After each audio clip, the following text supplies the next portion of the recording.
On the forgotten edges of the lunar frontier, the moon of Ethelgard breathes with a dangerous, electric life that few dare to witness.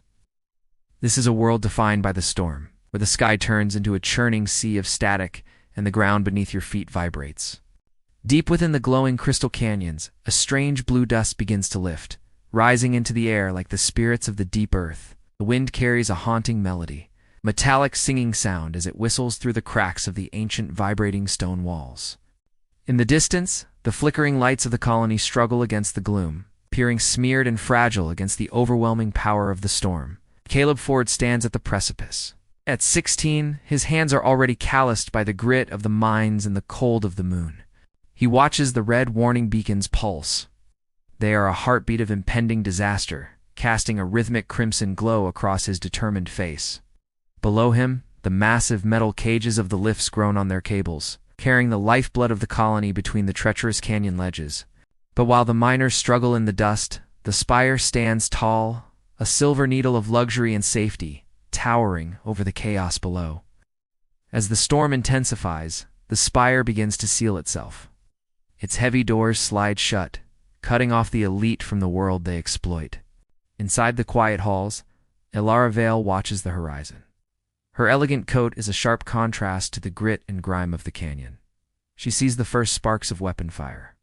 Dark mechanical shapes emerge from the blue haze, moving with a predatory grace toward the vulnerable lifts. A loud crack of snapping metal echoes through the canyon. An alarm begins to scream, its high-pitched wail cutting through the roar of the wind. Panic ripples through the crowd. Families scramble for safety, but Caleb's eyes are fixed on the lift tower where a catastrophic failure is unfolding. He slips on the grit, pushing past the desperate and the frightened. Every second counts as the magnetic clamps begin to fail. The cargo lift hangs precariously over the abyss, held only by a single, sparking clamp. Inside, the faces of the trapped are pressed against the bars. And then the drones arrive. Dark metallic spheres with angry red eyes, they begin to fire thin energy beams that melt the remaining supports. Caleb reaches for a heavy coil gun. He pulls his hood tight against the stinging dust, his resolve hardening as the machines close in. He begins to climb the swaying ladder toward the bridge. A beam of energy melts the railing just inches from his head, showering him in sparks. He fires back. The coil gun roars, sending a kinetic slug into the nearest drone. It wobbles and spins, its red sensor flickering as it loses altitude. Inside the spire, Queen Margot approaches Ilara. Her regal bearing is a shield against the reality of the disaster occurring just outside her window. Ilara refuses to move. She argues that protocol cannot justify leaving those people to fall. Her hands tremble as she watches Caleb's silhouette. Caleb reaches the control housing. The magnetic clamp is failing completely now, the sound of grinding metal drowning out even the storm. He uses a cutting bar to force the housing door open. Hot air and a blast of orange sparks fly into his face, but he does not flinch. The lever is jammed by molten slag. With the drones circling back for a final strike, Caleb makes a choice that will change everything. He shoves his hand into the gears to force the mechanism. He will be the anchor that holds the lift, no matter the cost to himself. High above, Ilara presses her palms against the cold glass. She is a witness to a heroism that her world has forgotten how to value. Against the raging ion storm, Caleb Ford stands alone, a small shadow, holding back the darkness for the sake of those who cannot save themselves.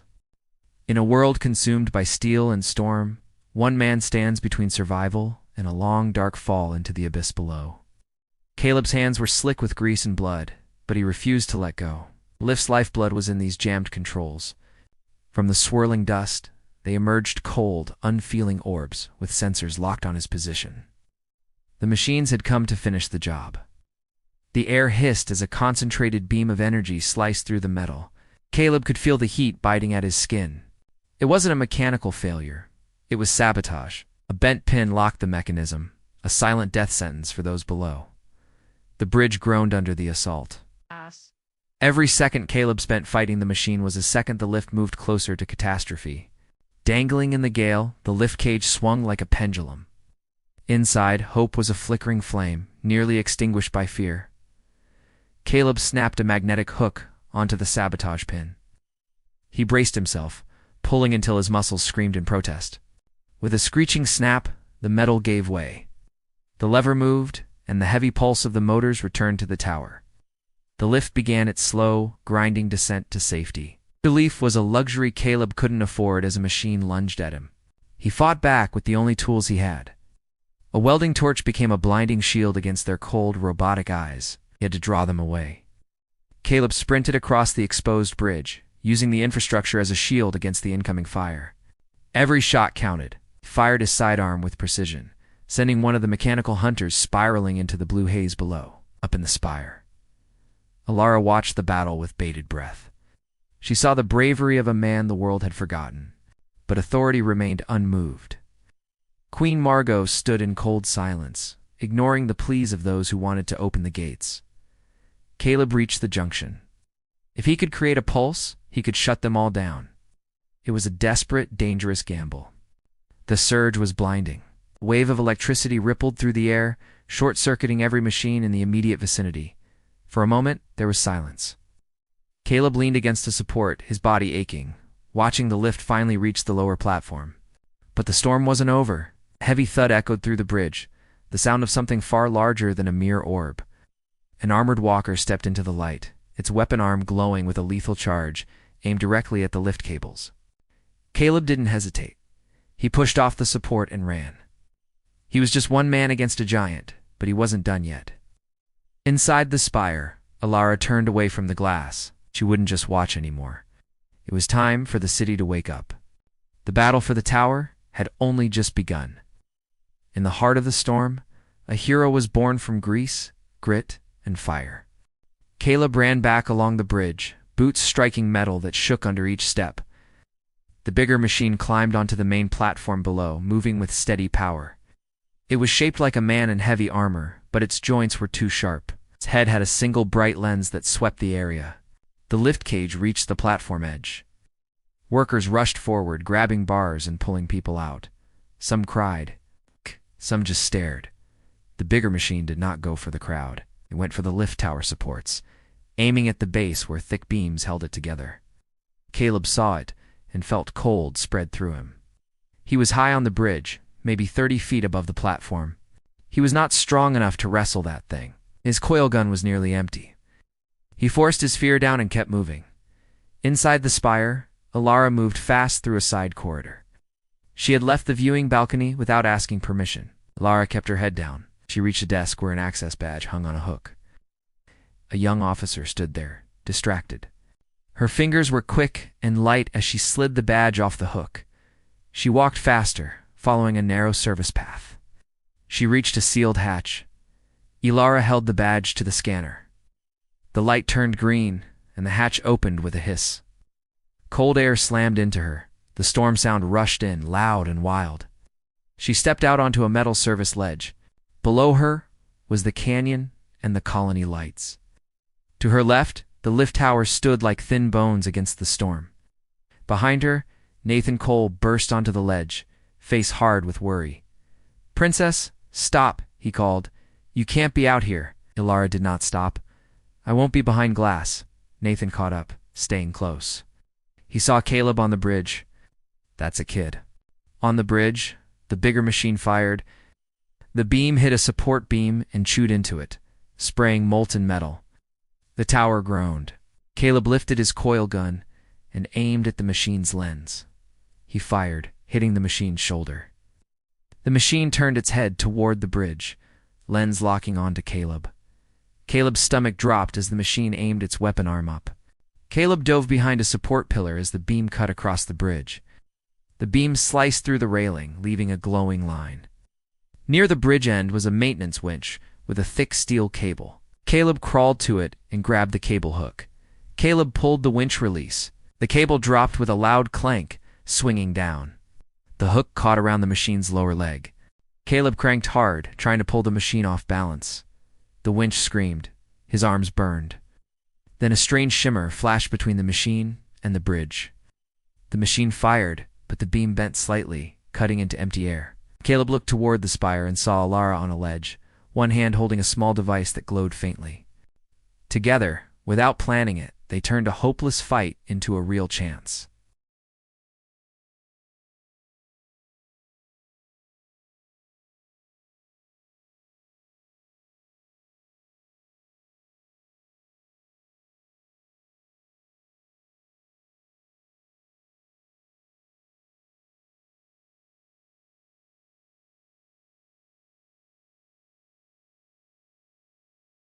The storm that had ravaged the colony for days finally broke, leaving behind a silence more deafening than the thunder.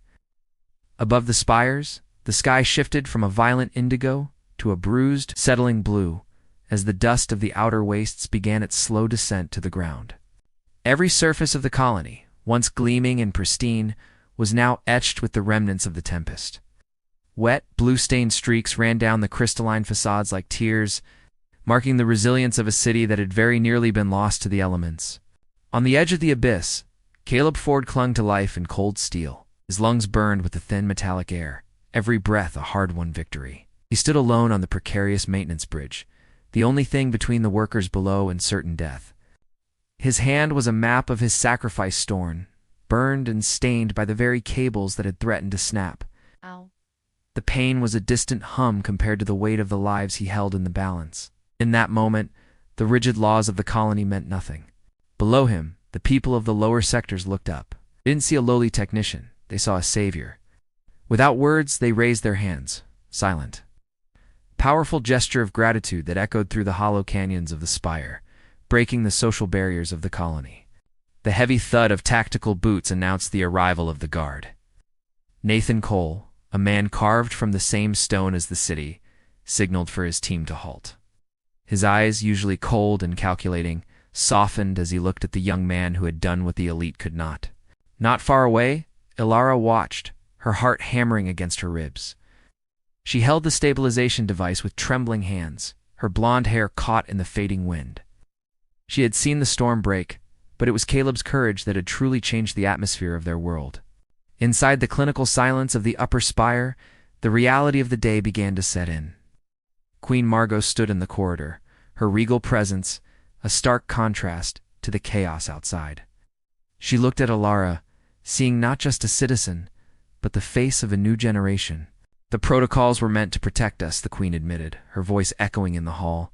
But today, they nearly destroyed us. Nathan, bring him in.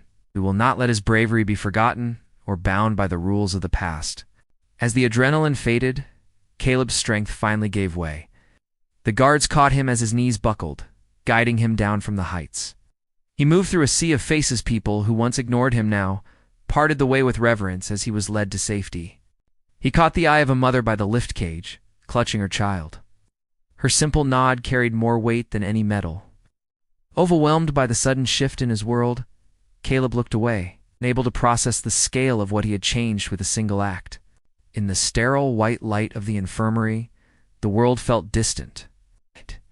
The sting of antiseptic and the gentle hum of medical drones replaced the roar of the wind. For the first time in his life, Caleb was being cared for, rather than just being a cog in the machine. Ilara slipped into the room, the door hissing shut behind her. They spoke in low tones, not of mechanics or colony law, but of what it meant to be seen. In the quiet of the recovery ward, a connection was forged that was stronger than any metal alloy. The Queen's entrance brought a different kind of gravity. She didn't come with a decree, but with an acknowledgement. "Change is coming, Caleb," she said. "The defense policies are being rewritten. We will no longer wait for the storm to act. We will protect our people first." As the Queen left, Ilara lingered by the door, the sunlight catching the gold in her hair. "Show me the canyon," she whispered, her eyes bright with a new kind of hope, not as a technician, but as a friend. "I want to see it in the light." Outside, the first true light of morning bathed the crystal canyon in gold. The lifts began their steady climb, no longer carrying just workers, but the promise of a colony reborn from the storm, united, brave, and finally, truly human.